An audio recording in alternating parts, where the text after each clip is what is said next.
Selamat pagi Bapak Ibu sekalian, selamat datang di webinar pagi ini. Kami sangat berterima kasih dan senang sekali karena Bapak dan Ibu bersedia untuk berpartisipasi dalam sesi ketiga webinar yang diselenggarakan dalam rangkaian peringatan Dies Natalis ke-60 Fakultas Psikologi UI. Selamat pagi untuk teman-teman dari Depok, dari Tangsel, dari Cibubur, Bekasi, Malang, Semarang, Lampung, Jakarta, Bandung, Salatiga, juga ada teman-teman dari Jerman, dari Melbourne. Selamat datang semuanya. Kami senang sekali Bapak dan Ibu meluangkan waktu pagi ini untuk mengikuti webinar kita bersama-sama kali ini. Nah, dalam peringatan Dies Natalis Psikologi UI yang ke-60 ini, Fakultas Psikologi UI mengambil tema peran psikologi dalam mempersiapkan keunggulan generasi penerus melalui pembangunan karakter. Nah, dalam webinar kali ini kita akan membicarakan topik tentang membangun karakter unggul berbasiskan kearifan budaya lokal. Ini materi yang menurut saya sangat berharga Bapak Ibu sekalian karena apa yang akan dipaparkan nanti merupakan hasil penelitian selama 20 tahun lamanya dalam berbagai setting keluarga, setting pekerjaan dan sebagainya, dan apa yang dipaparkan ini suatu materi yang sangat Indonesia. Di dalam webinar ini nanti Bapak dan Ibu akan dapat penjelasan serta prinsip-prinsip bagaimana sih saya membangun karakter melalui kearifan budaya lokal Indonesia. Nah, sebelum kita lanjut, ini ada tata cara webinar kita hari ini. Yang pertama, selama webinar nanti audio peserta akan dibisukan atau di-set dalam kondisi mute. Ya. Kemudian yang kedua, untuk Bapak dan Ibu yang ingin mengajukan pertanyaan, silahkan menuliskan pertanyaan di kolom Q&A atau question and answer, bukan di kolom chat. Ya. Lalu nanti kami akan mencoba mengakomodir pertanyaan-pertanyaan yang masuk, dan apabila nanti pertanyaannya cukup banyak, kami akan coba mengelompokkan pertanyaan-pertanyaan itu sehingga waktu yang tersedia untuk pembahasan pertanyaan bisa dimaksimalkan. Berikutnya tentang agenda dari webinar kita ini. Yang pertama, nanti kita akan mulai dengan agenda pertama, yaitu perkenalan. Setelah perkenalan, kita akan mendengarkan pemaparan mengenai bagaimana membangun karakter unggul berbasiskan kearifan budaya lokal. Dan setelah itu, kita akan melakukan sesi tanya-jawab dengan para audiens. Dan setelah itu akan ada penutup. Nah, dalam pemaparan nanti, Bapak Ibu sekalian, kami akan mencoba bentuk yang lebih interaktif, di mana akan ada pertanyaan-pertanyaan yang diajukan oleh moderator kepada audiens. Mohon Bapak dan Ibu menjawabnya melalui kolom Q&A. Nah, sebelum kita masuk kepada materi, izinkan saya memperkenalkan dulu pihak-pihak yang akan terlibat di dalam webinar ini. Yang pertama, saya sendiri sebagai moderator. Nama saya Paulus Bobi Hartanto, panggil saja Bobi. Saya alumni dari Fakultas Psikologi UI, saya masuk tahun 88 dan menamatkan S2 juga di Fakultas Psikologi UI angkatan tahun 2004. Sekarang saya menjadi pimpinan di Flip Learning Consultant dan pernah juga menjadi kepala divisi pelatihan di Lembaga Psikologi Terapan UI. Lalu pengalaman profesional saya banyak bergelut dengan hal-hal yang terkait dengan pendidikan dan pengembangan diri di dalam berbagai setting, di keluarga, di pendidikan maupun di perusahaan. Nah, saya akan memperkenalkan pembicara kita hari ini. Pembicara kita hari ini adalah Profesor Dr. Hana Panggabean, psikolog. Beliau ini merupakan alumni dari Fakultas Psikologi UI juga, lulus dari Fakultas Psikologi UI tahun 1993, lalu melanjutkan pendidikannya di University of Regensburg di Jerman dan mendapatkan gelar Doktor Filosofi tahun 2002 di bidang Intercultural Psychology. Saat ini beliau menjadi guru besar di Fakultas Psikologi dan Organisasi Unika Atmajaya dan sudah melakukan banyak sekali penelitian, lebih dari 20 tahun, di bidang Cultural Values of Indonesian and Workplace Behavior, lalu melakukan penelitian juga tentang yang terkait dengan Intercultural Communication and Cooperation, lalu penelitian-penelitian mengenai manajemen keberagaman.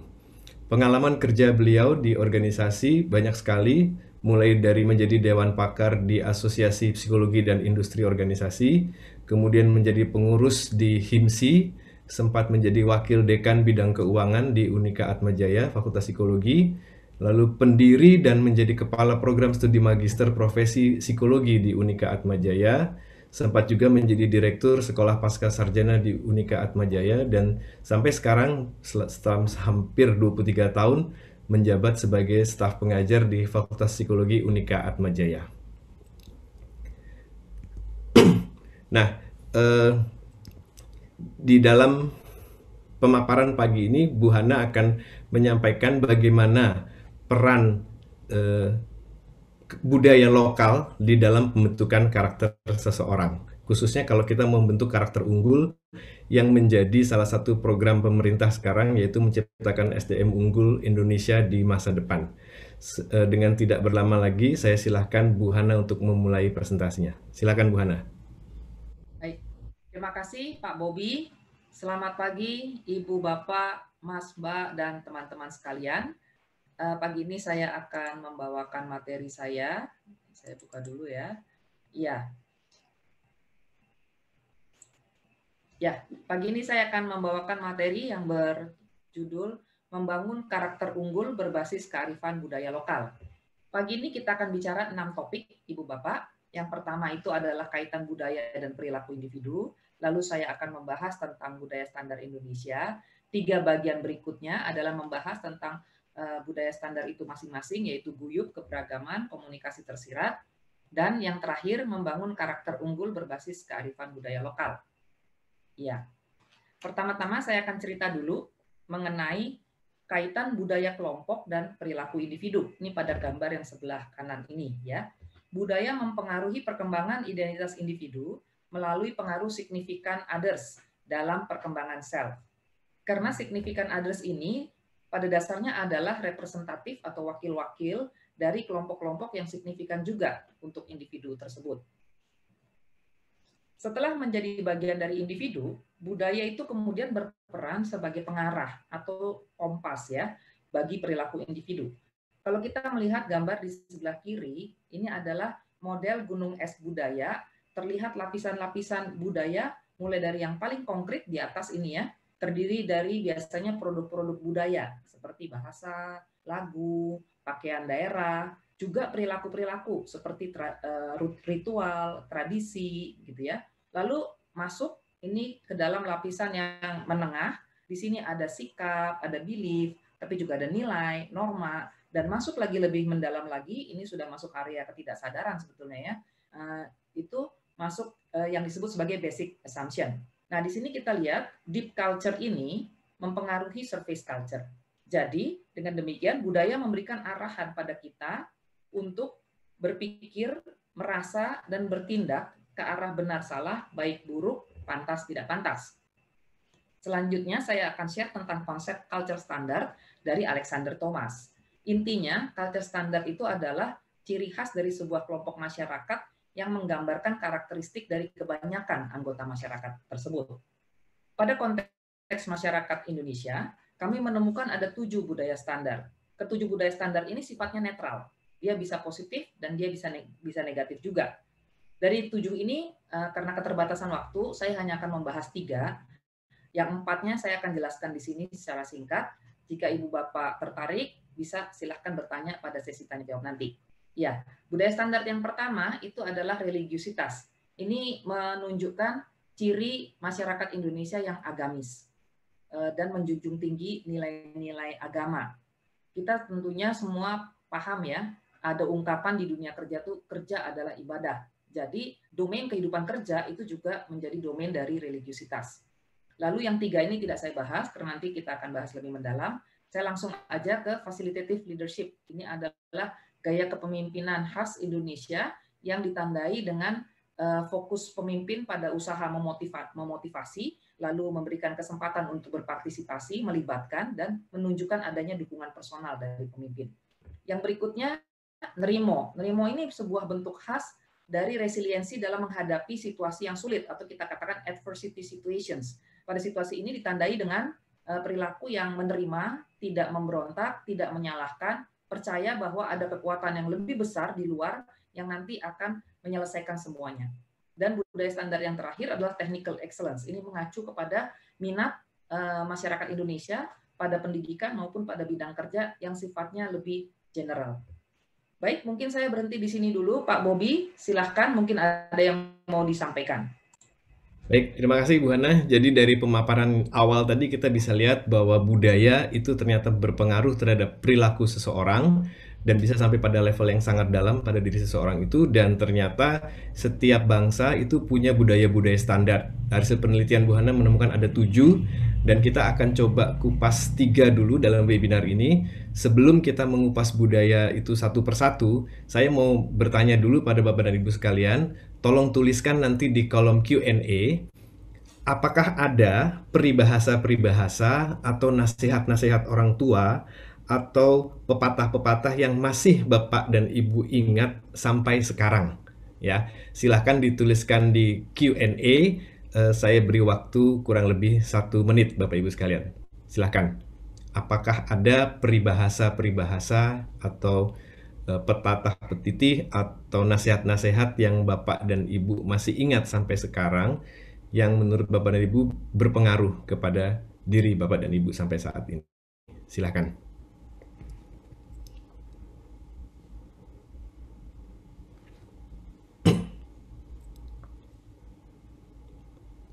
Di mana bumi dipijak, di situ langit dijunjung. Terima kasih. Selalu lakukan yang terbaik, sisanya serahkan pada Tuhan. Menjadi pedoman hidup dari saya, bagi saya dari orang tua, di situ bumi dipijak, disitulah langit dijunjung. Apalagi nih, oh banyak yang masuk ya. Bibit, bebet, bobot. Ya, oke. Lalu ada yang bilang lagi di sini, ngono yo ngono, neng ojo ngono, tut uri handayani. Lain ladang, lain belalang, lain lubuk, lain ikannya. Berat sama dipikul, ringan sama dijinjing. Ini ada lagi. Mikul duur, mendem jero. Ya. Tidak boleh menjadi tekor, asal kesohor. Wah, oke. Ada lagi, air beriak tanda tak dalam. Apa yang kamu tabur, itu yang kamu tuai. Bersakit-sakit dahulu, bersenang-senang kemudian. Ojo dumeh. Nerimo ing pandum. Oke. Jangan tinggalkan sholat dimanapun Anda berada.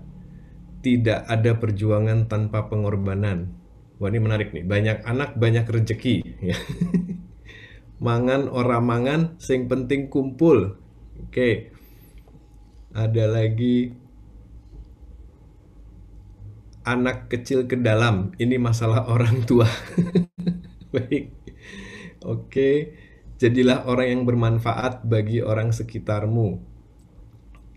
Baik, kita tutup dulu Bapak Ibu sekalian. Dari peribahasa-peribahasa ini ada banyak hal yang bisa kita lihat karena ada nilai-nilai yang ditanamkan di diri kita, baik dari peribahasa maupun dari nasihat-nasihat orang tua itu kepada kita, dan bagaimana ini berpengaruh pada nilai budaya standar pertama yang akan diuraikan oleh Ibu Hana berikut ini. Silakan Bu Hana.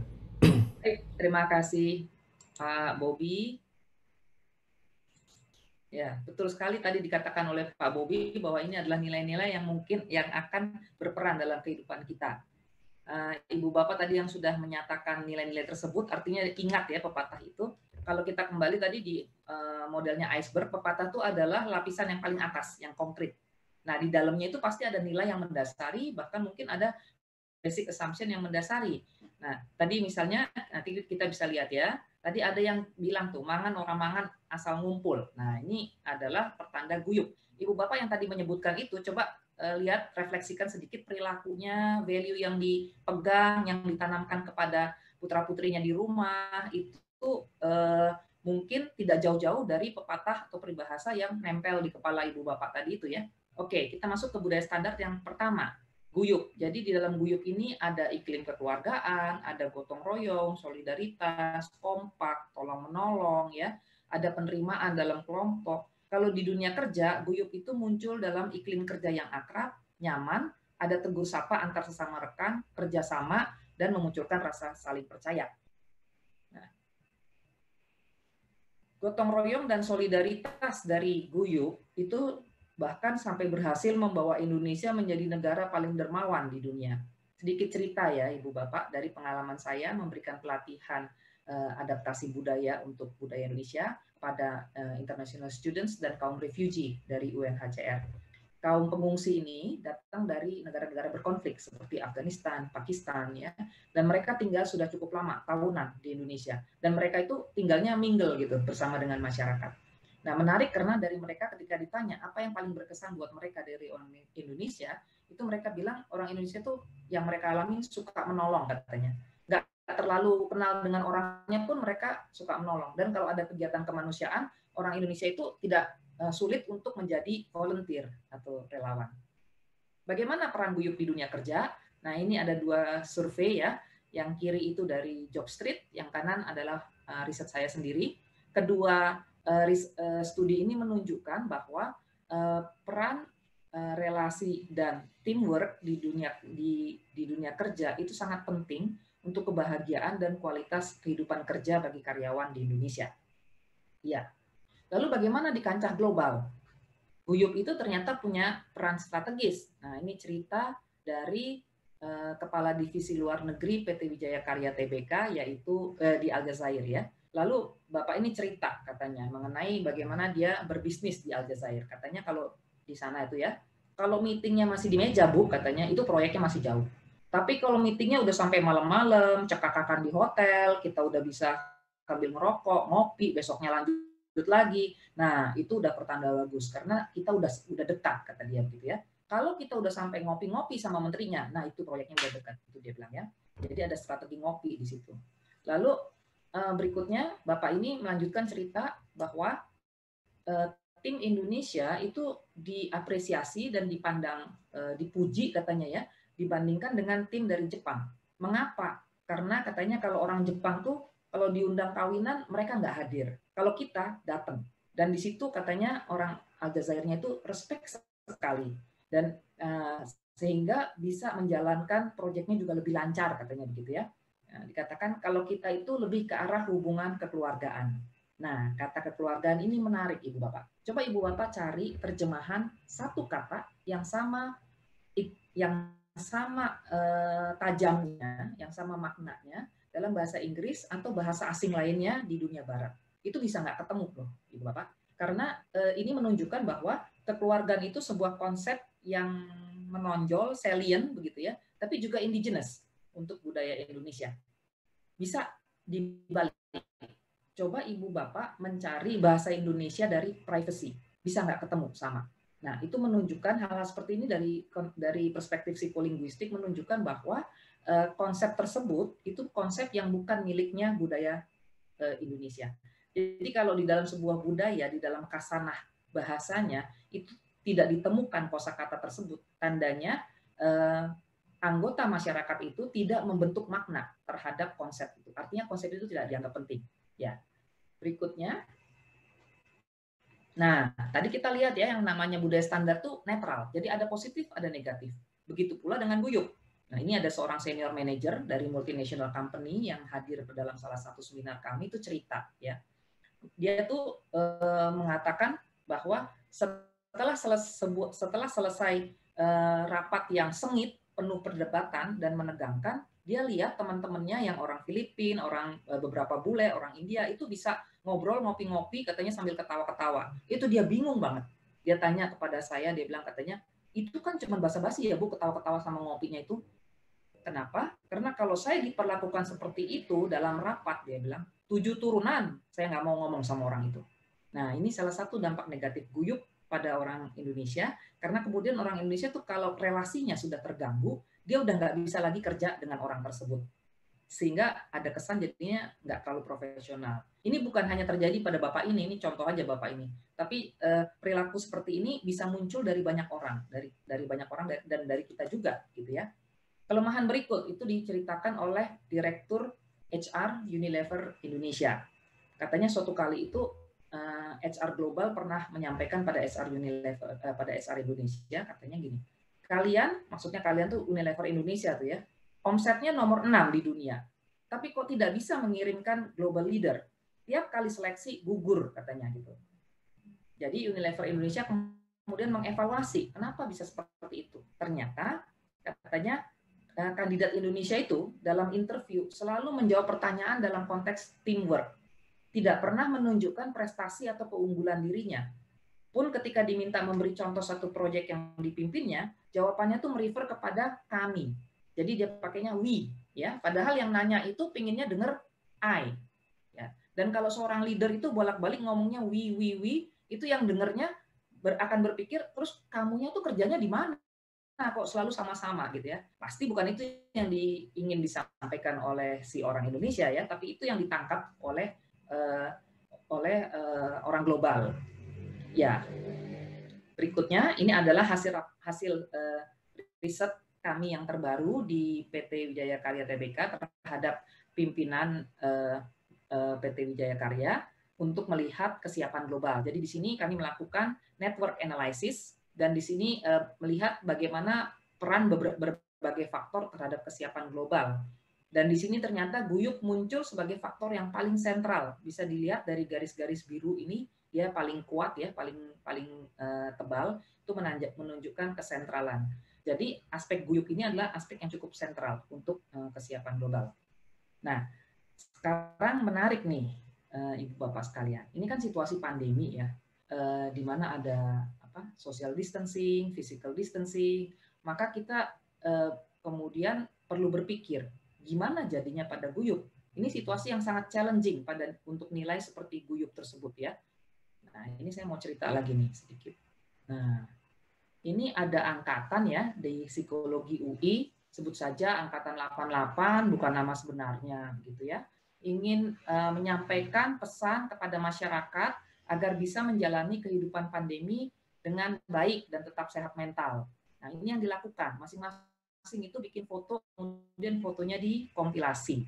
Sehingga ini yang saya katakan sebagai low touch, high impact. Tidak perlu saling bertatap muka, tidak perlu saling bersentuhan, tapi impact yang bisa diberikan pada publik itu tetap sama. Dan ini saya kira tidak hanya dilakukan oleh angkatan 88 bukan nama sebenarnya ini saja ya Pak Bobi ya. Angkatan-angkatan lain juga melakukan. Saya pernah dapat kok videonya, ada Mas Mbak angkatan 82 yang bernyanyi bersama dengan sangat merdu, luar biasa ya. Dan kita kemarin di Dies Natalis juga ada, bahkan itu lintas angkatan ya, nyanyi bersama. Nah, jadi ini bentuknya. Lalu bagaimana di dunia kerja? Bagaimana kita bisa menjaga group spirit? Nah, ini sebelah kiri ini juga ada Fakultas Psikologi yang baru-baru ini juga merayakan Dies. Kemudian acara keakrabannya itu dilakukan secara virtual. Jadi virtual office gathering. Yang sebelah kanan ini ada kelompok belajar yang melakukan virtual hangout ya. Nah, ini apa sebetulnya Ibu Bapak? Yang dilakukan ini sebetulnya adalah upaya dari sebuah kelompok masyarakat untuk mempertahankan eksistensi dari sebuah nilai yang dianggap esensial bagi keberlangsungan hidup kelompok masyarakat tersebut. Ya, begitulah caranya sebuah budaya atau nilai budaya itu dipertahankan. Jadi kalau tadi kita lihat mangan orang mangan asal ngumpul itu kan udah lama banget pepatah itu ya. Tapi sampai sekarang nilai guyup ini masih ada dan masih bertahan. Bahkan kalau dia di challenge oleh situasi, itu anggota masyarakat tergerak untuk mempertahankannya. Ya, jadi kita tahu ada sisi positif dari guyup, yaitu tadi menjadikan tim player yang handal, menjaga keselarasan iklim kelompok, sehingga individu-individu tuh mau mengerahkan upaya keras untuk bekerja sama dan menjadi jembatan komunikasi kelompok. Bagi leader, guyup itu positif karena bisa membangun rasa percaya dan meningkatkan loyalitas karyawan. Tapi tadi ada sisi negatifnya ya. Guyup itu kalau dia terlalu kuat, maka bisa menghilangkan pembagian tugas dan tanggung jawab individual. Juga pencapaian pribadi individual itu akhirnya jadi nggak kelihatan. Dan yang berikutnya, guyup itu juga bisa mendorong orang untuk melakukan conflict avoidance. Jadi karena tidak mau melanggar guyup begitu ya, lalu menghindar, tidak berani berkonflik, menyampaikannya secara nggak langsung, muter-muter, menyindir atau nyinyir gitu ya, atau tadi tidak berani langsung di depan forum, maka di depan forumnya iya, di belakang nanti ngomong yang lain lagi. Nah, aspek negatif dari guyup ini membuat orang Indonesia juga seringkali dinilai tidak terbuka, tidak sportif, dan mengganggu. Baik, saya berhenti di sini dulu. Mungkin Pak Bobi ada yang ingin disampaikan atau ada komentar. Silahkan Pak Bobi. Ya, baik. Terima kasih Bu Hana. Menarik sekali pembahasan tentang guyup ini. Ada positifnya, ada negatifnya gitu ya. Positifnya tadi dibilang kita bagus dalam membangun harmoni sebuah kelompok, tapi negatifnya kita juga bisa jadi dinilai tidak terbuka, pembagian tanggung jawabnya jadi nggak jelas dan sebagainya gitu ya. Nah, sebelum kita masuk kepada budaya standar yang kedua, Bapak Ibu sekalian, saya mau bertanya lagi sama Bapak dan Ibu sekalian, mohon tuliskan lagi di kolom Q&A, berapa bahasa yang Bapak dan Ibu kuasai sampai saat ini? Dan bahasa itu apa saja? Ya, termasuk bahasa Indonesia ya. Jadi berapa bahasa yang Bapak dan Ibu kuasai dan bahasanya apa saja? Saya beri waktu 1 menit Bapak dan Ibu untuk menjawabnya. Silahkan.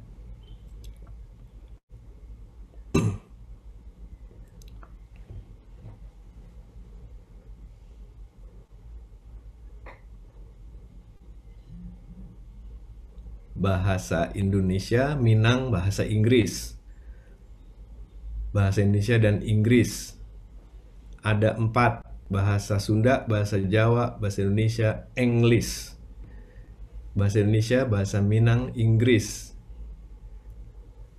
Indonesia, Sunda, Jawa, Inggris, tapi semuanya sedikit-sedikit. Oke.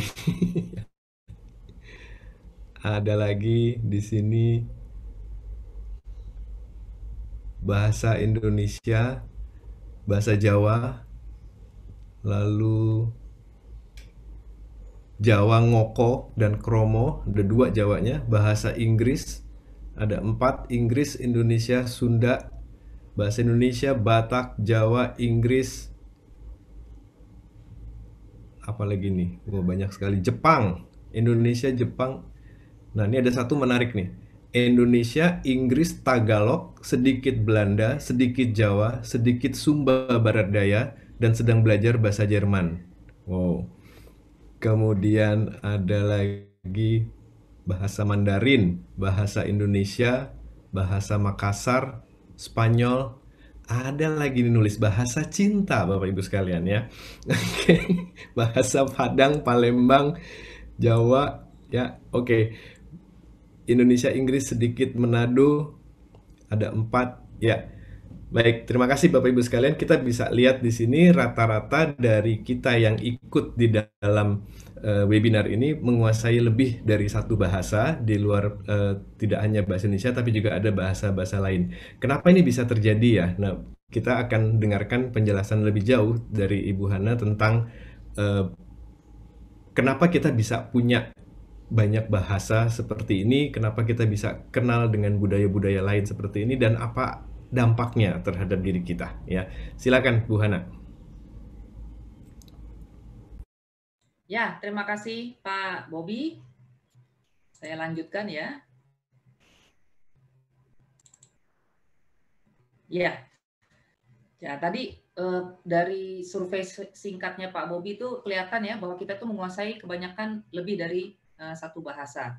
Sebetulnya kalau dihitung bahasa daerah, memang bangsa Indonesia itu adalah salah satu bangsa yang paling multilingual di dunia. Karena hampir tidak ada orang Indonesia yang hanya bisa 1 bahasa. Anak Jakarta itu bilangnya dia cuma bisa 1 bahasa, bahasa Indonesia. Sebetulnya itu dia bahasa Jakarta itu bukan bahasa Indonesia.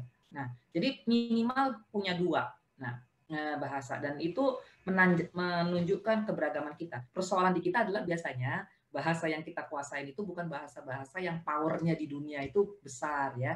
Jadi ada istilah tuh namanya vitality linguistic, ada istilah itu. Jadi bahasa-bahasa itu punya kekuatan. Nah, yang kita kuasai itu bukan bahasa yang punya kekuatan cukup besar di dunia seperti bahasa ibu kita.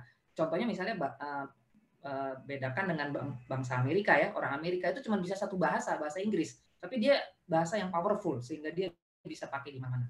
Ya, baik. Kemudian tadi juga ada pepatah ya bilang di mana bumi dipijak di situ langit dijunjung ya. Itu lain lubuk lain ikannya. Nah, itu semua pepatah-pepatah itu mengacu pada budaya sentral berikut budaya standar berikut yang akan saya bahas, yaitu keberagaman. Ya, jadi tidak bisa dipungkiri bahwa keberagaman itu bangsa Indonesia itu muncul dari situasi atau konteks masyarakatnya yang sangat beragam. Karena itu yang pertama, orang Indonesia itu punya diversity mindset. Diversity mindset itu adalah kalau kita ketemu orang baru, maka kita segera berasumsi orang itu berbeda dengan kita. Ini khas muncul dari masyarakat yang heterogen seperti kita. Kalau masyarakat yang lebih homogen, contohnya Tiongkok ya, itu terbalik. Jadi dia akan berasumsi bahwa kalau dia bertemu orangnya itu sama-sama dia. Nah, kalau dalam konteks kerjasama global, yang tadi homogen itu lebih beresiko. Karena kalau dia beranggapan bahwa orang sama dia, itu kemudian dia akan cenderung menganggap apa yang baik buat dia juga baik buat orang. Apa yang tidak baik buat dia, tidak baik buat orang. Nah, ini kalau di konteks global ini lebih berbahaya, lebih berpotensi konflik. Kalau orang Indonesia tadi dia menganggap orang berbeda, dia hati-hati, gitu ya. Berikutnya, orang Indonesia itu juga penerimaannya terhadap keberbedaan tuh boleh dibilang tanpa syarat. Artinya keberbedaan tuh nggak perlu dijelaskan secara logis dulu untuk bisa diterima. Jadi tidak perlu masuk kognitif dulu ke afektif, enggak. Dia udah terima dulu, gitu. Itu yang dibilang unconditional acceptance ya, penerimaan tanpa syarat. Nah, ada keunggulannya enggak? Ada, yaitu orang Indonesia itu cepat dan tajam dalam melihat perbedaan. Ini juga yang di-share oleh seorang pimpinan BUMN di Shanghai pada saya, dikatakan ya, kita harus memahami karakter mereka, Bu, katanya. Bukan hanya karakter orang Cina secara umum. Kalau saya pendekatan tuh berbeda-beda. Di Beijing pendekatannya power, karena dekat dengan pihak kekuasaan. Di Guangzhou lewat persaudaraan dan pertemanan. Di Shanghai dengan bisnis, soal uang sangat kuat. Nah, ini salah satu kekuatan dari mindset, diversity mindset kita. Sehingga kita itu tajam melihat perbedaan. Nah, kalau pada kasus Bapak ini, dia kemudian bisa menyesuaikan dengan strategi yang dia pakai di situ ya. Tapi sebetulnya tidak semua itu kemudian bisa menjadi strategik seperti itu dalam mengolah keberagaman. Kelemahan orang Indonesia adalah kadang-kadang itu fokus pada keberbedaan. Jadi dari keberagaman itu yang dilihat cepat itu adalah perbedaannya. Tetapi lebih lambat melihat persamaan. Sehingga biasanya sulit membangun common platform dan membangun sinergi dari keberbedaan itu. Itu yang sulit dilakukan oleh orang Indonesia. Ya, jadi kita lihat orang Indonesia itu selanjutnya tidak menyukai keseragaman. Jadi secara naluriah orang Indonesia itu nggak suka diseragamkan. Itu secara naluriah ya. Kalau nanti udah ada unsur lainnya itu lain cerita. Jadi positifnya apa? Orang Indonesia tuh kreatif, inovatif. Dia cepat melihat sesuatu yang berbeda. Tapi negatifnya apa? Negatifnya orang Indonesia juga tidak terlalu menyukai aturan. Karena aturan itu kan arahnya ke keseragaman ya. Jadi bangsa kita ini adalah salah satu bangsa yang juga cukup sulit diatur begitu. Tidak penurut lah istilahnya ya. Berikutnya tenggang rasa. Tenggang rasa ini saya kira kita udah sering dengar ya istilah ini, yaitu kita memberikan ruang bagi keberbedaan. Ini lagi-lagi ada positif, ada negatif. Positifnya kita biasanya tidak terlalu sulit hidup berbeda, tetapi negatifnya kemudian menjadi ke arah konflik avoidance. Dan yang terakhir adalah tahu tempat. Ini contohnya kalau ibu bapak kita sering dengar ada istilah orang ngomong, kamu tuh ngomongnya nggak pas. Nah, itu kata tidak pas itu artinya kita tidak tahu tempat. Nah, itu sebetulnya sebuah feedback yang negatif kalau dikatakan seperti itu. Ya, baik. Saya berhenti lagi di sini. Silahkan Pak Bobi, ada yang mau disampaikan? Baik, terima kasih Bu Hana. Jadi sejauh ini kita sudah menguraikan dua budaya lokal kita. Yang pertama tadi tentang guyub, ya, yang terus berusaha mencari bentuknya meskipun dalam situasi seperti ini. Kemudian yang kedua adalah keberagaman. Tadi di mana Bu Hana mengingatkan bahwa kita itu sangat pandai, sangat cepat dalam melihat perbedaan yang ada di antara sekitar kita, tapi juga buruknya atau negatifnya adalah kita tidak mampu melihat common platform yang ada di antara perbedaan-perbedaan itu. Nah, kita akan bicara budaya standar yang ketiga setelah ini Bapak Ibu sekalian, dan ini mungkin sesuatu yang juga penting buat kita dan nanti Bapak dan Ibu bisa refleksikan tentang budaya standar itu dalam diri kita masing-masing. Saya mau mengajukan satu pertanyaan lagi. Boleh Bapak dan Ibu tuliskan di kolom Q&A apa yang Bapak dan Ibu lakukan kalau Bapak dan Ibu mau menolak orang yang mau pinjam uang kepada Bapak dan Ibu. Dan orang yang mau pinjam uang ini kebetulan orang yang dekat dengan Bapak dan Ibu sekalian. Jadi apa yang Bapak dan Ibu biasanya lakukan untuk menolak orang yang mau pinjam uang kepada Bapak dan Ibu, dan orang itu adalah orang yang dekat dengan Bapak Ibu sekalian. Silakan dituliskan di kolom Q&A Bapak Ibu sekalian. Saya tunggu.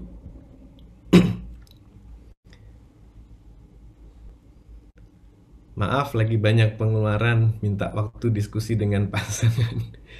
Saya juga sedang ada keperluan lain. Oke. Ya, banyak yang menggunakan kata maaf di depannya, maaf sekali, sedang ada kebutuhan lain. Kemudian lagi ada keperluan. Terus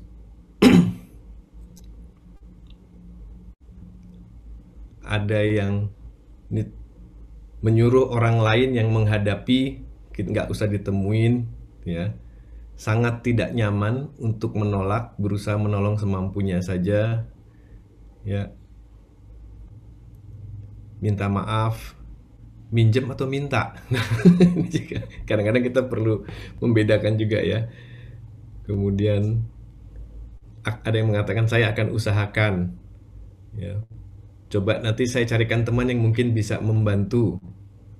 Oke. Bilang sejujurnya meskipun tidak enak, ya. Waduh, berusaha bilang kira-kira gini. Waduh, saya sedang sulit juga nih, anak-anak lagi pendaftaran sekolah. Oke. Mohon maaf ya, bukannya pelit dan tidak ingin membantu, tapi saya lagi banyak pengeluaran. Sekali lagi mohon maaf. Oke. Baik. Alihkan ke topik lain. Jangan bicarakan tentang pinjam uang, tapi mencari topik yang lain. Berbohong putih. Maaf udah ada yang pinjam sebelumnya, padahal yang pinjam udah lama. Oke. Akan saya usahakan. Ada pinjam melulu, kapan bayarnya? Oke. Berharap nggak ada yang tanya seperti ini sebenarnya, tapi kalau kadung ya bilang aja nggak ada, atau tawarkan jumlah yang di bawah yang diminta. Oke. Minta waktu diskusi. Baik, ya terima kasih Bapak Ibu sekalian untuk responnya. Nah, ini ada kaitannya dengan budaya standar yang nomor 3. Seperti apa budaya standar nomor 3 itu? Mari kita dengarkan paparan berikut ini dari Bu Hana. Silakan Bu Hana. Ya, baik. Terima kasih Pak Bobi. Ya, betul sekali tadi ya, yang dilakukan oleh Pak Bobi itu mengantar kita pada budaya standar berikutnya, yaitu komunikasi tersirat. Ini adalah gaya komunikasi khas masyarakat Indonesia yang biasa ditandai dengan simbolik serta tidak langsung, terutama pada pesan-pesan yang negatif. Jadi kalau ada pesan yang negatif, biasanya dilakukan seperti yang tadi itu yang disampaikannya, ada berbagai cara yang kita lakukan, tapi jarang ada tadi 1-2 yang memang cukup lugas. Tapi kebanyakan dari kita itu biasanya kemudian mencari jalan dari berbagai cara supaya bisa menyampaikan pesan bahwa penolakan. Tapi biasanya pesan itu tidak disampaikan secara langsung gitu ya. Nah, itu yang dikatakan komunikasi yang tersirat, pesannya itu tersirat. Dan dalam melakukan ini, orang Indonesia itu biasanya menggunakan berbagai cara simbol nonverbal. Maka dikatakan salah satu ciri dari komunikasi tersirat adalah simbolik. Bangsa kita ini adalah salah satu bangsa yang paling pandai berkomunikasi menggunakan cara nonverbal. Ini sedikit cerita lagi ya Ibu Bapak ya. Jadi beberapa tahun yang lalu itu saya pernah mengantar beberapa rekan yang datang dari Jerman ke perusahaan-perusahaan Jerman yang ada di Jakarta. Dalam salah satu meeting itu ya, seorang eksekutif itu mengatakan pada saya, katanya gini, Bu, Ibu kan orang Indonesia ya Bu ya, saya ini udah 2 tahun loh di Indonesia, ini hari terakhir saya masuk kantor, 2 hari lagi saya akan pulang ke Jerman, tapi sampai hari ini saya tuh tidak bisa membedakan apa arti sebenarnya ketika orang Indonesia mengatakan ya. Coba dong tolong Ibu bantu, gimana caranya saya membedakan ya-nya orang-orang ini katanya. Itu pertanyaan susah ya buat saya ya. Jadi gini, bukan berarti saya nggak tahu. Saya tahu membedakan iya-nya orang-orang Indonesia. Saya kira kita semua tahu itu kemampuan biasa buat kita ya. Tetapi bagaimana mengajarkannya kepada mereka itu yang susah gitu. Saya kasih contoh ya. Kalau kita misalnya tanya sama teman-teman kita gitu, lu bisa datang nggak hari ini gitu. Kemudian ada yang bilang ya bisa. Ada yang bilang gini, bisa kali ya. Ada yang bilang lihat nanti deh, Mestinya sih bisa kali ya. Nah, ya, itu 3 jawaban semua bilangnya secara verbal iya. Tetapi kita tahu bahwa proporsi nanti orangnya itu akan datang berbeda-beda dari 3 jawaban itu. Dan kita di situ sudah mulai menyiapkan hati bahwa mungkin ada yang tidak datang, ada yang datang mungkin iya, mungkin tidak, dan sebagainya. Kalau pada 3 jawaban itu kita mengharapkan mereka datang, itu yang salah kita, Ibu Bapak, bukan yang ngomong. Jadi bukan salah yang ngomong itu menyampaikan pesan simbolik, tapi yang mendengar ini yang tidak peka, katanya gitu ya, kalau orang Indonesia ya. Jadi dia bilang di sini no clear no, katanya. Instrumennya apa kita untuk membedakan itu semua? Ada konsep namanya rasa. Nah, kan kita dengan rasa kita membedakan. Bahkan kalau teman baik ya, itu kita baca chatnya aja di WA itu ya, nggak usah ketemu orangnya. Kita tahu suasana hati si teman baik tersebut. Nah, itu sebetulnya sebuah kekuatan yang luar biasa. Mengapa? Karena orang Indonesia kemudian menjadi kuat dalam menilai situasi. Nah, ini ada cerita lagi nih, Ibu Bapak. Seorang praktisi di perusahaan Jerman. Dia bilang, kalau dengan orang Jerman, saya akan langsung aja sampaikan semua pendapat saya secara lugas. Sedangkan kalau dengan rekan Indonesia, itu saya sampaikan dulu 10-20%, habis itu saya lihat ekspresinya. Kalau kira-kira ada kebingungan, ada ketidaksetujuan, saya berhenti. Saya tanya dulu gimana supaya saya nggak kelihatan dominan atau menguasai percakapan, dia bilang gitu ya. Setelah itu saya baru lanjut. Jadi memang kalau menghadapi orang Indonesia, saya lebih hati-hati. Nah, kita lihat ya, Ibu Bapak. Jadi orang ini, praktisi ini, dia mampu menangkap situasi dengan cepat, habis itu dia berespon. Responnya adaptif ya. Disesuaikan antara ngomong dengan orang Jerman dan ngomong dengan orang Indonesia. Nah, itu yang menunjukkan kekuatan. Tetapi pada kenyataannya di lapangan hanya sedikit orang yang bisa seperti praktisi ini. Kebanyakan itu dia tahu situasinya, tapi dia nggak tahu bagaimana harus berespon dengan baik. Ya, kalau ada kelompok kerja internasional, ada orang Indonesianya. Orang Indonesia ini bisa jadi salah satu dari anggota kelompok yang bisa paling cepat ya melihat mana anggota yang cocok dengan yang mana yang bertentangan dengan yang mana potensi konflik yang akan terjadi. Itu dia cepat tahu. Masalahnya dia tidak tahu bagaimana harus berespon terhadap pemetaan yang dia dapatkan itu. Itu yang jadi persoalan biasanya. Mengapa? Karena komunikasi tersirat itu punya sisi negatif, yaitu orang Indonesia punya masalah dengan artikulasi diri. Jadi artikulasi diri itu artinya dia menyampaikan, mengekspresikan diri dan pemikirannya. Nah ini problem buat orang Indonesia. Orang Indonesia itu katanya idenya banyak, tapi seringkali tidak speak up, juga kesulitan kalau ide itu harus disampaikan dalam komunikasi yang argumentatif gitu ya.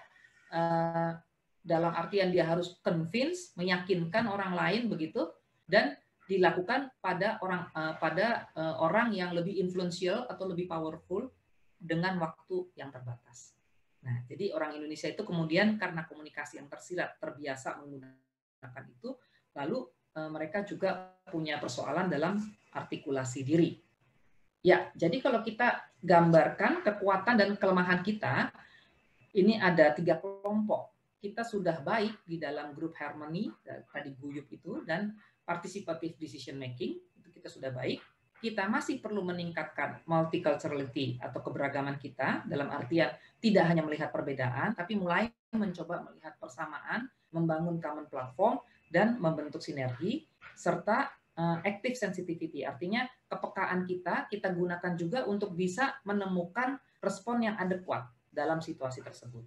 Nah, yang 2 yang kita perlu kurangin itu adalah conflict avoidance dan implicit communication. Ya, lalu isunya sekarang adalah apakah dengan kearifan lokal semata-mata itu sudah otomatis terbentuk karakter unggul? Nah, ini hasil studi saya yang berikutnya di PT Wijaya Karya Tbk, studi kepemimpinan Nusantara, menunjukkan bahwa komponen budaya lokal ini yang ada di kotak kuning ya Ibu Bapak ya, itu memang menjadi kekuatan penting bagi kepemimpinan. Karena ini adalah jati diri kita.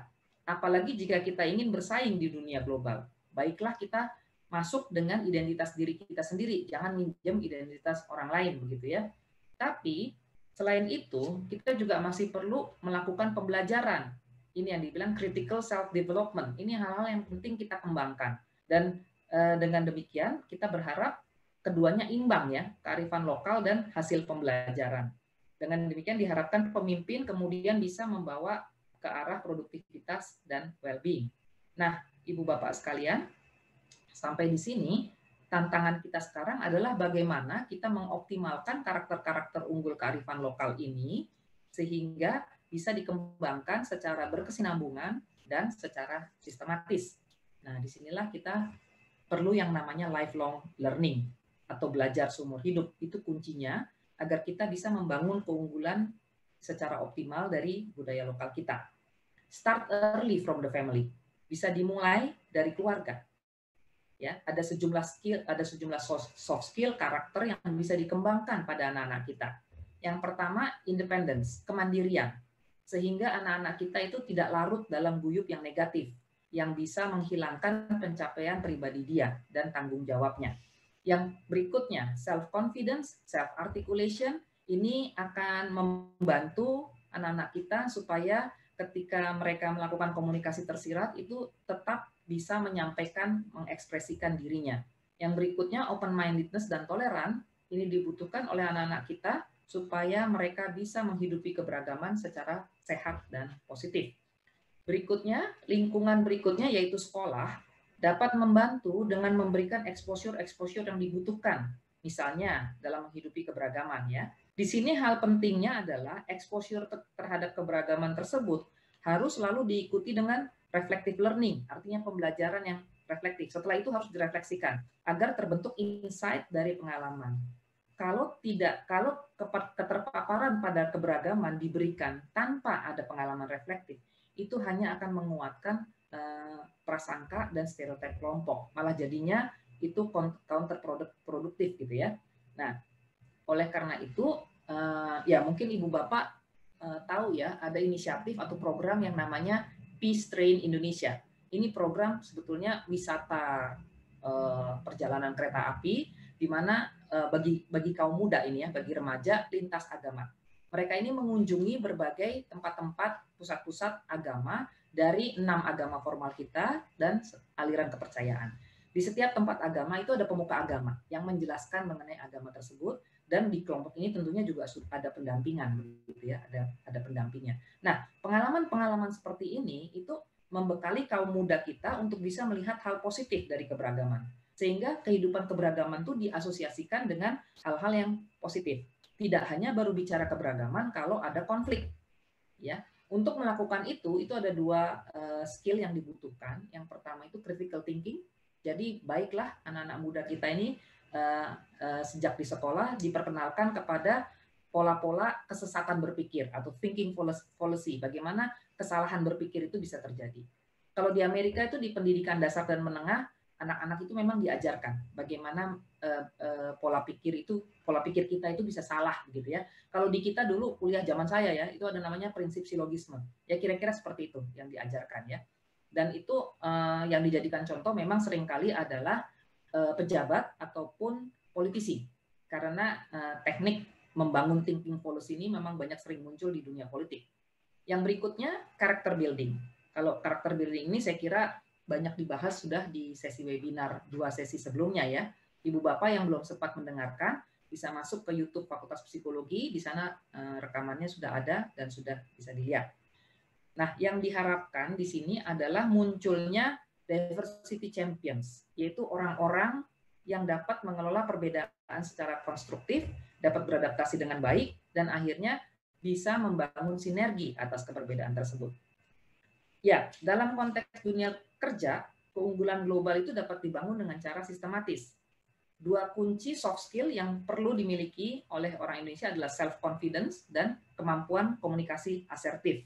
Nah, kemudian ada talent pool untuk membangun iklim guyup, teamwork, dan kekeluargaan. Dari segi sistem, ini bisa dibangun secara bertahap ya. Tahap pertama dimulai dengan memberikan familiarity terhadap international context. Nah, ini biasanya lebih mudah ditemukan pada mereka-mereka yang pernah studi di luar negeri, pernah punya pengalaman internasional gitu. Entah itu studi di luar negeri, anak-anak yang pernah sekolah di sekolah internasional, tapi juga pernah ikut pertukaran pelajar ya. Kalau di tahap pendidikan sebelumnya itu sudah terbentuk diversity champion, dia juga lebih mudah masuk di sini. Berikutnya, langkah berikutnya adalah memberikan pengalaman langsung pada karyawan melalui rekan kerja ataupun bos yang asing, tapi di sini masih di negara sendiri. di home country ya. Lalu mulai melibatkan mereka pada international project atau virtual teams dan akhirnya membuat mereka menjadi global leaders, leading another culture. Ya, program yang sistematik seperti ini dicobakan atau sudah dilakukan di beberapa multinational company memang ya, seperti Unilever Indonesia. Lalu yang pernah saya bantu juga adalah Mitsubishi Chemical. Pada waktu itu Mitsubishi globalnya punya program seperti ini. Lalu Mitsubishi Chemical Indonesia diminta untuk mengirimkan kandidat dan kami melakukan persiapannya. Ya, tahapan-tahapan ini harus dikawal oleh program Global Talent Development yang cukup kuat. Jadi di situ ada seleksi, support, coaching, training, networking, dan sebagainya. Ya, baik. Materi saya sampai di sini. Terima kasih. Mari kita berdiskusi. Silahkan Pak Bobi. Baik, terima kasih Ibu Hana atas pemaparannya.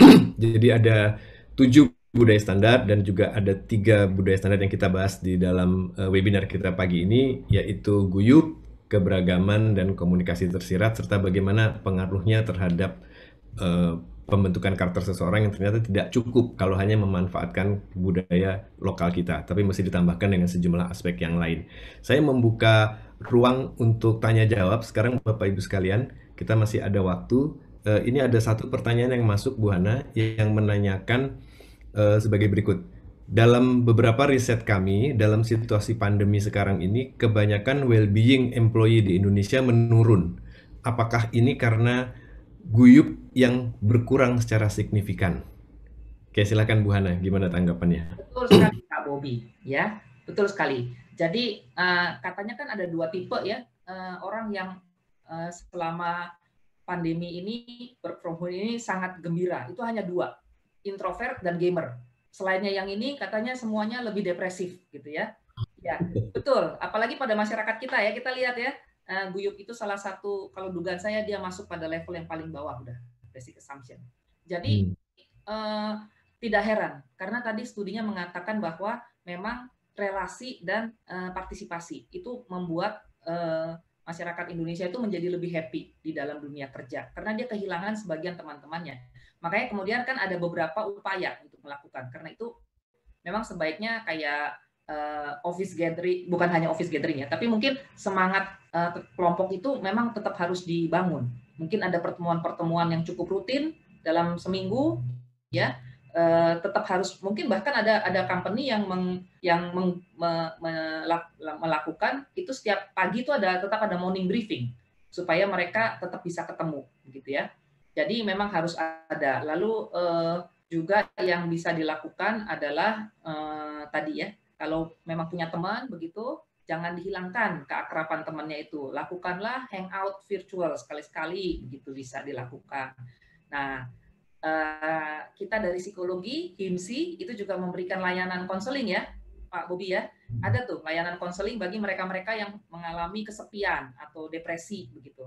Akibat ya, ada layanan HIMSI melakukan itu, ada layanannya. Jadi bisa dilakukan itu hal-hal seperti itu. Memang kita tidak, saya kira kebanyakan masyarakat Indonesia itu tidak bisa terlalu lama sendirian, itu tidak bisa. Baik.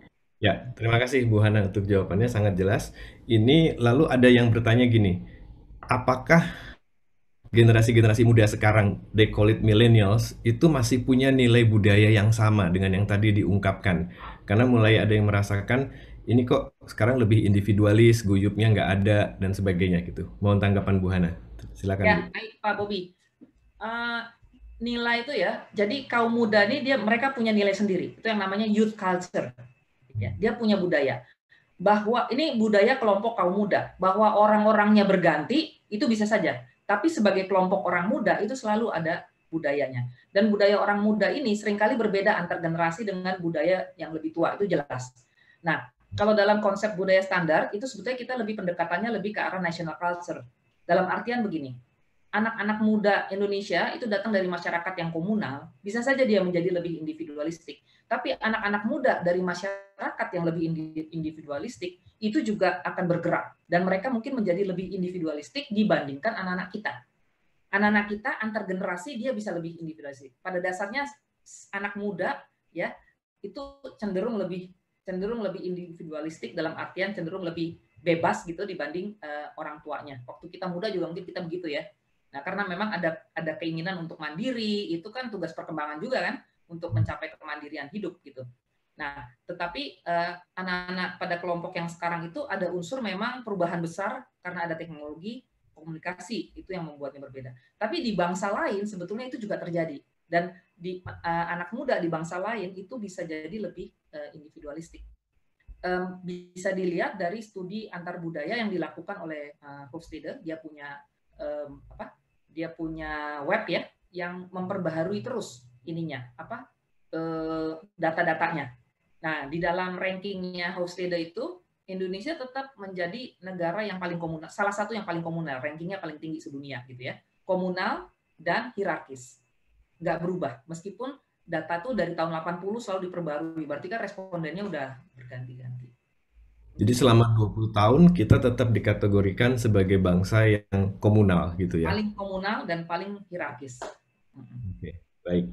Nah, ini ada pertanyaan menarik, Bu Hana. Bagaimana sih munculnya budaya Indonesia dalam diri seseorang? Apakah anak dari pasangan luar negeri dan tinggal di Indonesia akan bisa mengadopsi budaya-budaya Indonesia itu?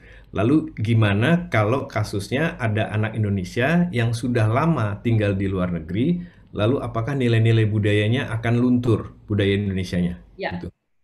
Jadi kalau kita kembali di slide pertama ya, budaya itu masuk memang pertama-tama dari lingkungan awal yaitu keluarga. Mungkin kalau dalam penanaman budaya itu kita kenal ada konsep sosialisasi primer, sosialisasi sekunder. Sosialisasi primer itu dilakukan di keluarga, sedangkan sekunder itu adalah yang lingkungan setelah keluarga. Nah, jadi memang begitulah secara umum masuknya budaya ya. Maka kalau anak Indonesia, orang tuanya asing tinggal di Indonesia, bagaimana? Ya, kalau orang tuanya asing, dia pasti sosialisasi primernya lebih diwarnai oleh budaya asing. Tapi kalau dia sekolahnya di sekolah Indonesia, ketemunya dengan orang Indonesia, ya dia akan terpapar juga dengan budaya Indonesia. Sebaliknya juga begitu. Anak Indonesia yang biasanya anak Indonesia itu kalau di luar negeri ya berarti salah satu orang tuanya itu adalah orang Indonesia kan. Jadi di sini dia sosialisasi primernya itu sudah dibilang sudah multicultural. Biasanya kalau kondisi seperti itu, saya pernah juga melakukan riset ya pada pasangan suami istri yang tinggalnya di luar negeri, salah satu orang itu adalah orang Indonesia. Kalau ibunya Indonesia, dia akan mengupayakan agar nilai budaya Indonesia itu masuk. Tapi kalau bapaknya yang Indonesia, biasanya anaknya lebih luntur budaya Indonesianya. Kalau ibunya yang orang Indonesia, dia masih. Karena memang ibu itu kan adalah salah satu value agent istilahnya ya. Penanam nilai yang pertama-tama itu adalah ibu. Jadi kalau ditanya apakah anak-anak seperti ini akan sama dengan anak Indonesia yang full Indonesia, sosialisasi primer dan sekunder, pasti berbeda. Ya, anak-anak seperti ini dibilangnya third culture kid. Jadi ketika perbedaan budaya itu sudah mulai dari rumah. Nah, itu mereka bisa membentuk budaya sendiri, mereka bisa ambil salah satu budaya orang tuanya, tergantung mana yang paling pandai menanamkan, ya, atau dia biasanya itu antara dua itu, dia membangun sendiri budayanya atau dia ambil salah satu, gitu. Jadi pasti berbeda dengan yang orang Indonesia yang full. Jadi selalu ada pengaruh ya, Bu Hana. Pasti ada lingkungan, pengaruh lingkungan. Gitu. Baik, nah ini ada pertanyaan lagi. Ini kayaknya dari keprihatinan ini, Bu Hana. Kita punya budaya lokal seperti guyup, menghargai keberagaman dan sebagainya. Tapi kenapa budaya yang kelihatan saat ini kok justru budaya yang kayaknya nggak mau diatur, budaya yang tidak sadar hukum. Dan ini kelihatannya tidak hanya di level grassroots, tapi juga di level yang di atas. Kadang-kadang norma-norma tidak dirumuskan dengan sempurna dan lebih banyak tujuannya untuk mengambil keuntungan bagi diri sendiri. Nah, padahal tadi dijelaskan ada nilai religius di level yang deep. Harusnya kan ini jadi lebih dominan ya gitu. Tapi kok hasilnya justru tidak positif. Ya. Menurut Prof. Hana, kenapa itu terjadi? Terima kasih. Ya, jadi begini Pak Bobi, ini masalahnya cukup, kalau yang seperti ini menurut saya masalahnya kompleks dan faktor budaya itu bukan satu-satunya pasti ya. Tadi kita udah lihat ya, memang keberagaman itu ada. Jadi di sini ada nggak pengaruh budaya? Mungkin ada ya, karena dari segi keberagaman itu kan dikatakan orang Indonesia itu memang tidak terlalu menyukai keteraturan, gitu ya. Tidak terlalu suka diseragamkan, bukan soal aturan nih, tidak terlalu suka penyeragaman, ya. Jadi di situ ada peran budaya, tetapi tidak hanya itu semata-mata. Saya kira kita juga harus lihat, kalau kita ngomong aturan ya, kita juga harus lihat law enforcement-nya seperti apa, ya. Bagaimana kepatuhan hukumnya, bagaimana hukum itu dijalankan. Jadi ini ada faktor lain juga menurut saya.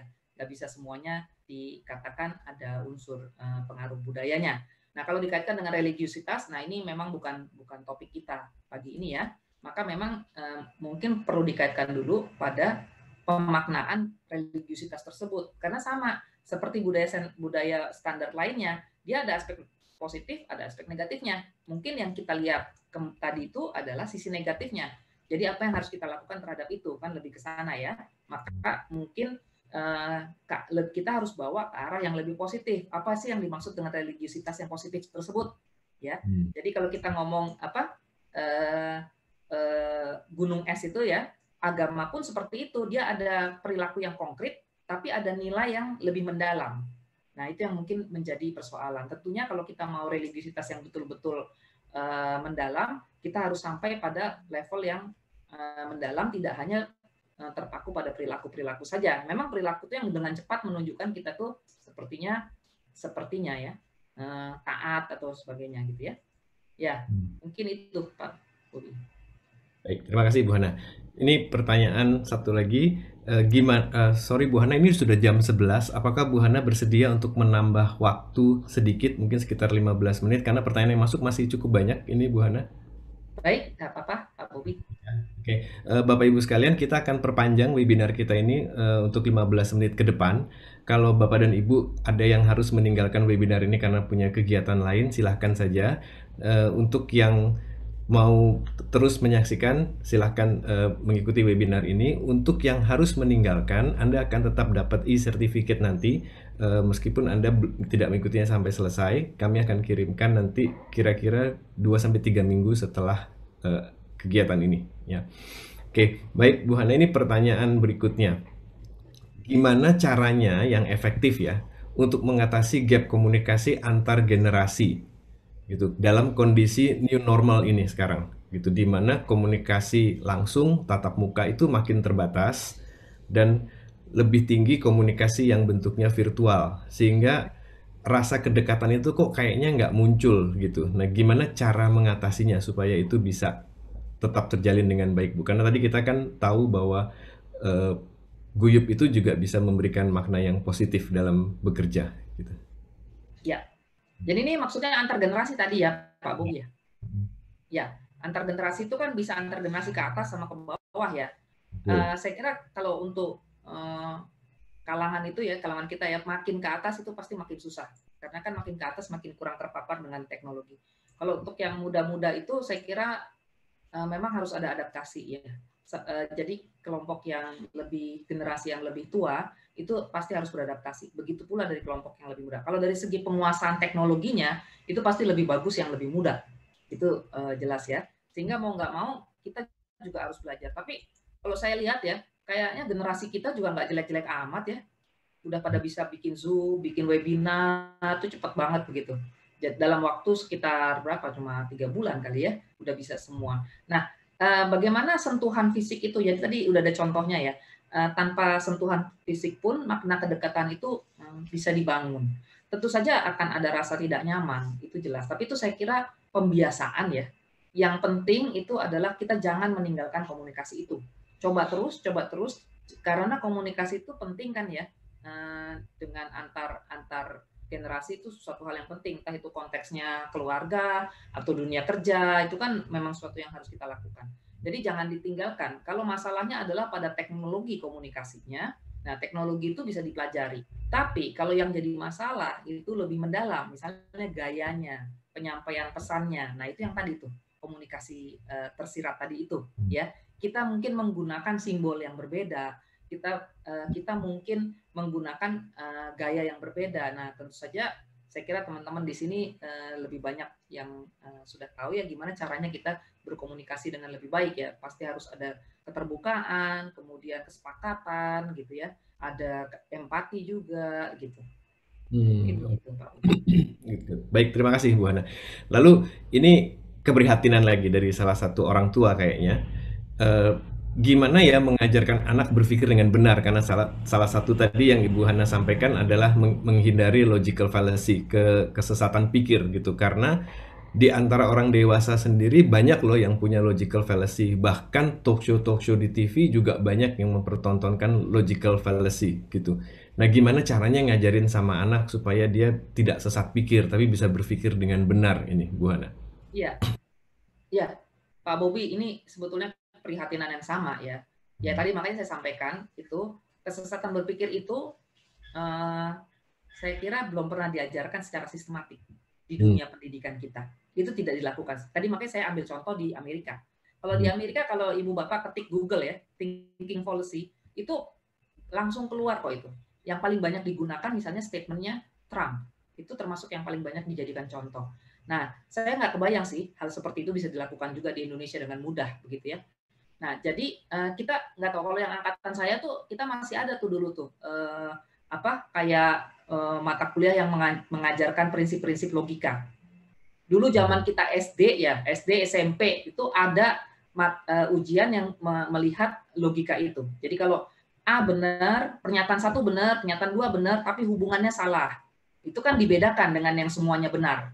Ya, hal-hal seperti itu sebetulnya adalah pelajaran thinking policy, tapi ada pola yang lebih banyak.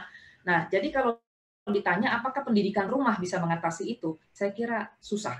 Itu harus sesuatu yang dilakukan secara sistemik, ya. Jadi pendidikan sekolah itu mulai dari dasar harus mengajarkan itu dan itu jangan hilang terus. Hmm. Nah, tapi kan kalau begitu anak-anak jadinya kritis ya, Hmm. bisa Hmm. bertanya kan. Nah, Hmm. itu yang kita harus siap juga gitu. Karena tadi contoh lainnya Pak Bobi, kita itu adalah bangsa yang salah satu bangsa yang hierarki. Hierarki yang paling penting di masyarakat kita adalah hierarki anak dan orang tua. Gitu. Jadi kalau kritis itu anak tuh bisa dia akan hierarki kita tidak senyaman ini dijalankan lah istilahnya ya. Karena kita orang tua kan sering gini, udah kamu anak-anak jangan banyak tanya. Nah itu nggak boleh keluar itu. Kalau kita betul-betul mau menjalankan yang namanya critical thinking, nggak boleh kita mendiamkan anak hanya mengandalkan status dia anak, saya orang tua, nggak bisa. Betul-betul harus diajak ngomong, dijelaskan ya. Saya yakin orang tua akan bilang ribet amat gitu ya. Nah disitulah diuji. Mau nggak kita mengalahkan nilai budaya kita yang cukup kental dengan sebuah keterampilan berpikir yang baru. Mungkin Oke. itu. Wah, itu menantang sekali ya. Jadi mengembangkan critical thinking, menghindari logical fallacy, tapi apakah orang tuanya siap gitu ya? Kalau Betul. anaknya Gurunya juga, ya, oh, guru. gurunya juga Pak Bobi. Guru itu salah satu saya kira yang sulit ya, sulit artinya peran hierarki kuat sekali. Hubungan murid dan guru itu kuat sekali di negara kita. Baik. Nah, ini pertanyaan berikut ini sangat menarik, Ibu Hana, untuk membicarakan tentang penggunaannya, gitu ya.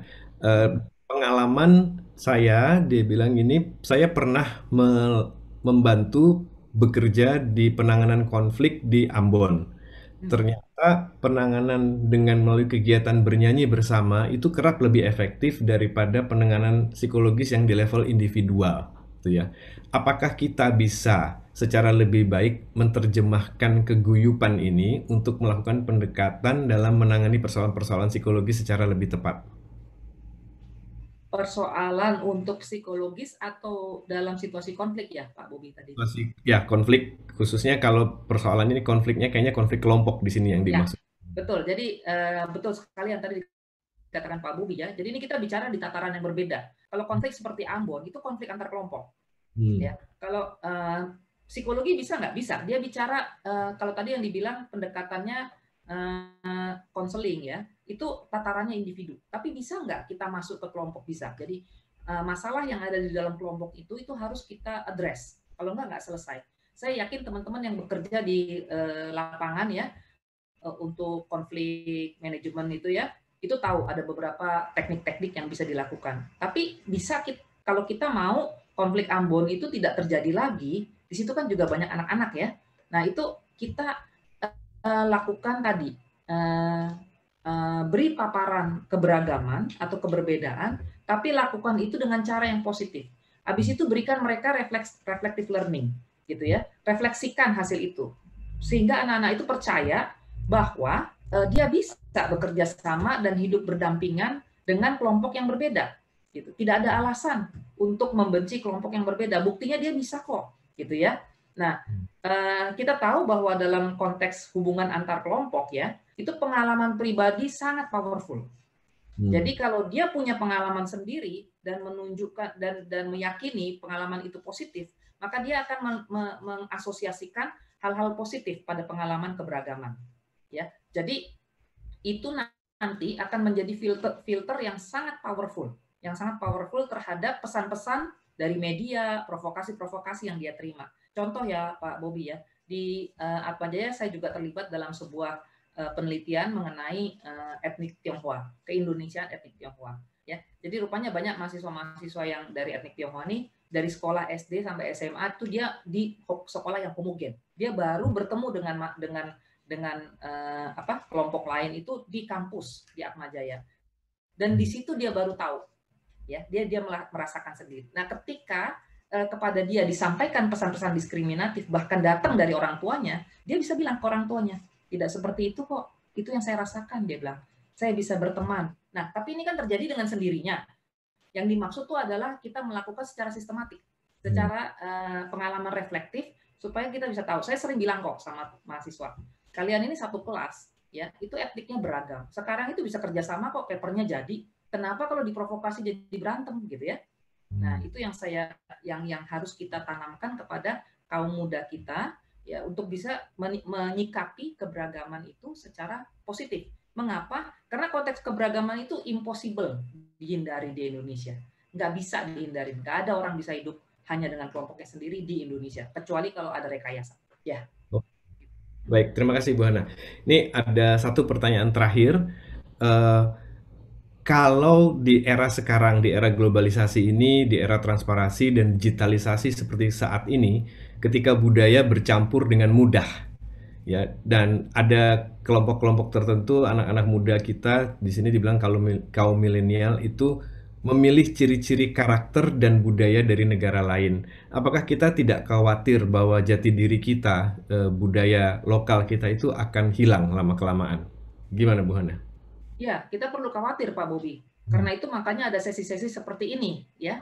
Kepada milenial itu perlu disadarkan bahwa budaya kita itu netral, dia bisa positif, bisa negatif tadi itu ya, bisa positif. Nah kalau yang bikin itu ya kita, mau bikin jadi positif, mau bikin jadi negatif itu ya kita.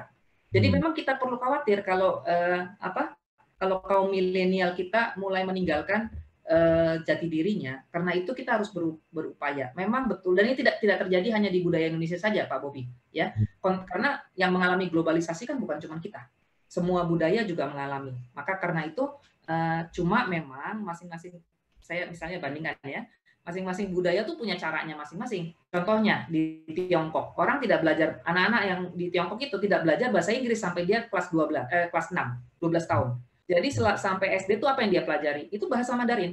Karena mempelajari bahasa Mandarin itu tidak sebentar ya. Jadi mereka itu tidak baru belajar bahasa Inggris itu kelas 6. Lihat sekarang orang-orang dari Tiongkok, apakah bahasa Inggrisnya jelek? Enggak juga, bagus juga gitu ya. Jadi bukan tergantung dari itunya. Nah, bangsa kita itu memang bangsa yang menurut saya belum ya. Saya ingat di masa lalu itu pernah ada cerita itu Kementerian Pendidikan dan Kebudayaan tuh ada pernah mengatakan ingin melakukan strategi kebudayaan. Nah, itu yang kita butuhkan sebetulnya, Pak Bobi. Oke, baik. Terima kasih Bu Hana. Mohon maaf Bapak Ibu sekalian, ini sudah mendekati akhir dari webinar kita. Pertanyaan-pertanyaannya tidak bisa terjawab semuanya, tapi mudah-mudahan Bapak dan Ibu bisa mendapatkan insight juga dari jawaban-jawaban yang diberikan oleh Hana terhadap pertanyaan-pertanyaan yang lain. Nah, Bu Hana, apakah ada pesan-pesan pamungkas nih untuk kita semua yang hadir dari webinar ini terkait dengan membentuk karakter berbasiskan kearifan budaya lokal ini, Bu Hana? Ya baik, terima kasih Pak Bobi, Ibu Bapak sekalian, terima kasih untuk masukan dan diskusinya yang sangat menarik. Ya, saya mau menyampaikan bahwa budaya itu ada karena dibutuhkan, Ibu Bapak. Ada seorang ahli yang mengatakan budaya itu adalah fungsi survival. Jadi saya sebetulnya tidak terlalu percaya kalau dikatakan budaya kita jelek. Kalau jelek, nggak akan bertahan. Kita lihat tadi bagaimana kita mengingat pepatah-pepatah, nilai-nilai, dan kita ternyata masih melakukan. Bahwa budaya kita itu belum kelihatan bagusnya, nah itu tugas kita, Ibu Bapak. Jangan berharap bangsa lain yang melakukan. Yang melakukan pasti kita, karena itu milik kita. Maka kita juga harus lebih positif memandang budaya kita, karena pada peradaban ini kan itu ada di tangan kita. Nenek moyang tuh sudah mewariskan dengan baik. Nah, kita yang harus melanjutkan. Jadi saya kira belajar itu penting. Jadi mungkin di slide yang tadi di belakang itu ya, identity satu hal, belajar dan adaptasi adalah hal lain yang harus kita lakukan. Begitu mungkin Pak Bobi. Ya, terima kasih Bu Hana. Saya coba rangkum Bapak Ibu sekalian webinar kita pagi ini. Jadi dari awal kita sudah mendapatkan paparan bahwa diri seseorang termasuk perilaku dan karakternya itu nggak bisa lepas dari unsur budaya yang selama 24 jam dan 7 hari seminggu terus mempengaruhi kita. Dan untuk itu pembentukan karakter harusnya bisa dilakukan dengan memanfaatkan kearifan budaya lokal. Dan kita ketahui juga tadi bahwa setiap bangsa itu punya budayanya sendiri-sendiri yang disebut sebagai culture standard atau budaya standar. Dan kita juga ternyata sudah ditemukan oleh Prof. Hana ada 7 budaya standar Indonesia. Dan dalam webinar ini disampaikan 3 budaya standar yang menjadi sentral, yaitu guyup, keberagaman, dan komunikasi tersirat. Jadi tiap budaya standar itu bisa punya dampak positif atau negatif. Untuk membentuk karakter yang unggul tidak cukup kalau kita hanya mengandalkan budaya lokal kita itu. Harus ada proses belajar yang ditambahkan mulai dari keluarga, di sekolah sampai dengan di lokasi tempat kita bekerja. Jadi ada beberapa hal yang perlu dilakukan tadi. Pertama, pertahankan yang sudah baik di kita, yaitu kemampuan untuk meningkatkan harmoni kelompok dan mengajak orang lain untuk mau berpartisipasi dalam pengambilan keputusan. Tapi kita perlu meningkatkan kemampuan kita untuk melihat kesamaan dalam keragaman yang terjadi, mengembangkan kepekaan kita terhadap sebuah situasi menjadi kepekaan yang aktif, bukan hanya pasif, tapi juga tahu ini beda, tapi saya mau mengatasi perbedaan ini, gitu ya. Kemudian mengurangi keengganan kita untuk berkonflik secara sehat. Jangan menghindari konflik, gitu ya.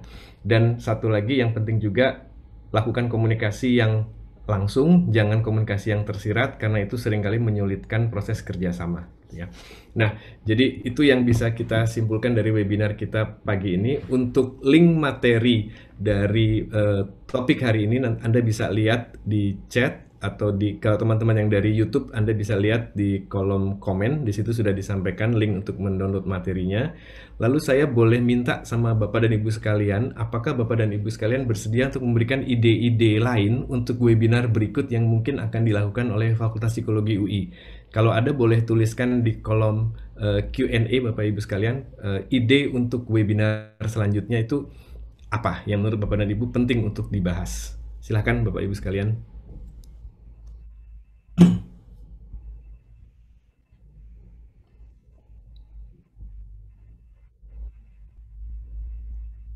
Nah, ini sudah ada nih Bu Hana. Apakah ada webinar lanjutan untuk membahas budaya standar berikutnya? Sangat ingin kalau ada. Oke. Ya. Pertanyaan buat panitia ya Pak Bobi. Saya sih selalu siap. Baik. Oke. Saya masih menunggu Bapak Ibu sekalian. Ya, kebanyakan Bu Hana semuanya minta dilanjutkan dengan 4 budaya standar yang lain, yang lokal, yang tadi sebutkan 7, tapi pagi ini baru kita bahas 3. Ya. Lalu ada juga yang minta positive psychology, terus bagaimana budaya ini dikaitkan dengan perilaku politik orang Indonesia. Nah, ini menarik juga. Kemarin ada yang baru marah-marah di rapat kabinet, apakah itu sesuai dengan budaya juga? Ya. Ya, itu yang nanya nanti ngomong sendiri aja itu sama saya. Membangun kepribadian yang baik untuk remaja di era digital dan sebagainya. Oke, terima kasih Bapak Ibu sekalian. Nah, ini ada juga menarik ini Bu Hana, bagaimana memanfaatkan kearifan lokal dalam isu pelestarian lingkungan. Yang Oh iya, ya, baik. gitu ya. Oke, baik. Terima kasih Bapak Ibu sekalian. Eh, Senang sekali kita bisa membahas sebuah ide yang sangat baik pagi ini mengenai kearifan budaya lokal, khususnya dalam pembentukan karakter unggul Indonesia. Saya kira kalau tadi kita menjalankan apa yang disampaikan oleh Bu Hana, tidak hanya berbasis budaya lokal, tapi menambahkan dengan sejumlah keterampilan untuk dikembangkan, rasanya kita akan bisa jadi lebih baik sebagai SDM di masa depan. Tidak hanya itu, juga seluruh elemen yang berperan dalam ekosistem pembentukan SDM unggul ini bisa berperan masing-masing, mulai dari keluarga, sekolah, dan mungkin tempat kerja kita masing-masing. Saya akhiri webinar kita pagi ini. Terima kasih, selamat ulang tahun Fakultas Psikologi UI yang ke-60. Tetap berkontribusi kepada masyarakat. Sampai berjumpa di lain waktu untuk para audiens yang hadir pagi ini. Terima kasih banyak.